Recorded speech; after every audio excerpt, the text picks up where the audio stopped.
Hello, it's Philip Taylor speaking from Richmond Green Chambers, and today I'm looking at a book which has come to us from Routledge. It's a Routledge textbook, and one of the many that they've produced which I think is of excellent value to all undergraduates in particular who are studying law. This book is called International Trade Law. It's now in a 5th edition and it's been written by Professor Indira Carr. It's this book here, and I'm just going to lift it up. It has a companion website, which you can see the logo. That's the book itself, the spine, and you can see the back of it there. The book is quite heavy. It runs to nearly 700 pages. There's quite a detailed index at the back, which is quite helpful. Can I just say on the back you've got details about the companion website, which I'll talk about in a minute. Let's go to the front of the book first of all, though. That's what you've got there to start it off with, and then you've got a fairly substantial note about that thing, the comment. And there are some comments as well about the book from learned people. Then you've got the contents pages. As I said, it's very much a standard textbook, and then detailed. There are actually 21 chapters, and there are actually 6 parts to them. Then you've got the detailed contents, so you can find things reasonably quickly. Then a table of cases and so forth.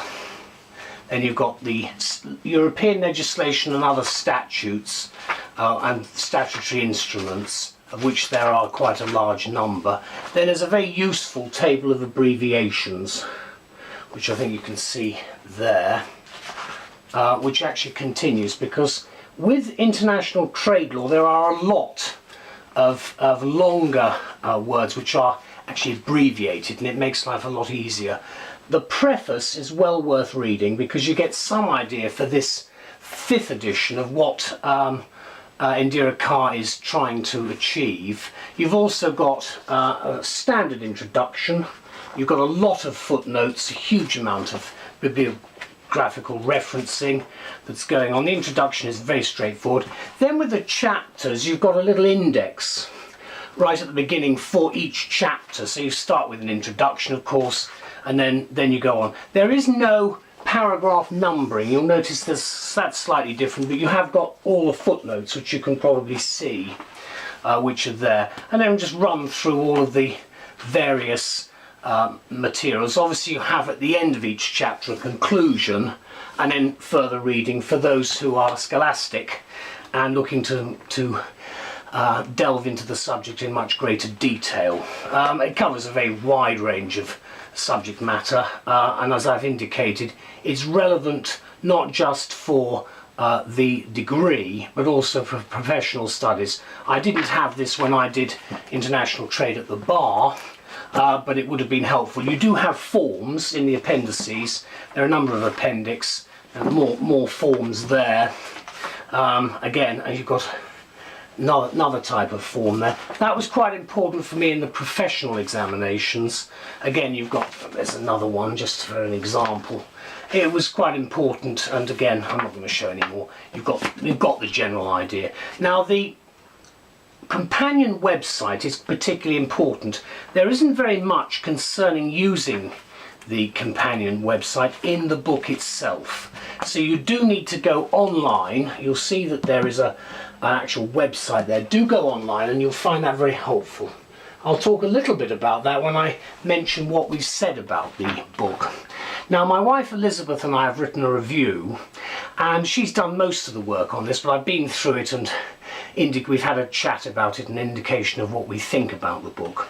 We've given it the title, For Students and Practitioners, a clear overview of the complexities of international trade with a companion website.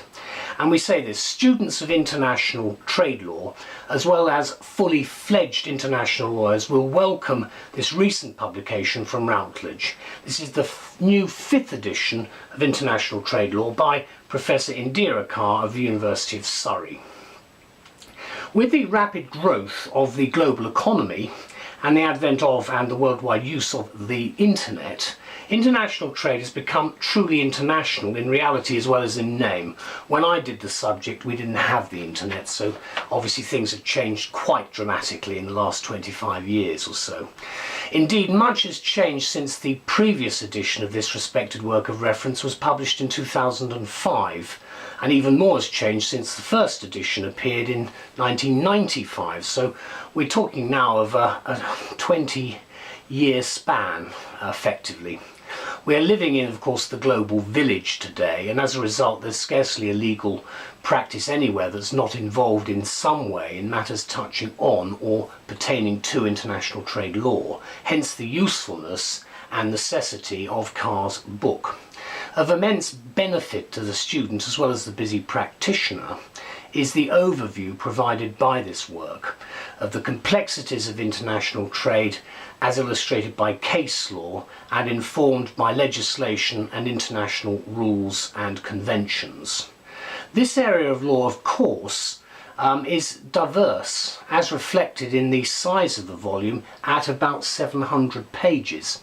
Conveniently, however, the contents are organised into 6 parts, as I've indicated, to include a wealth of up-to-date material in such subject areas as international sale of goods, electronic commerce, transportation of cargo, finance and insurance, and dispute resolution, that's just to name a few. The final part focuses on the problems and implications inherent in fighting corruption in international business, a cause for concern that is increasing rather than diminishing, and I'm sure all readers will be well aware of the huge problem that international corruption poses with any form of contractual relationship. To facilitate and enhance the learning experience for the student, each chapter begins with an overview and it ends with a list of suggestions for further reading, as I've indicated. Research references abound too in the copious footnoting throughout. Important points are further clarified by tables and diagrams, and in addition the learner is directed to the resources of the book's companion website, which I've mentioned, which contains a number of study aids, including multiple choice questions and annotated web links. And yes, note the 7 appendices which I showed you at the back. There's 19-page indexes following the appendices, and there are no less than 33 pages containing tables of cases, statutes, statutory instruments and European legislation. And there's another table of statutes and other instruments as well, dealing specifically with specialist areas. The book, in short, is an amazingly rich and helpful resource of informative and instructive material for study and for research, which no student of international trade law today should be without, and the publication date is cited at 2014. Now, as I've indicated before, the companion website in particular, this is the book again, just have a quick look at it, this is the back.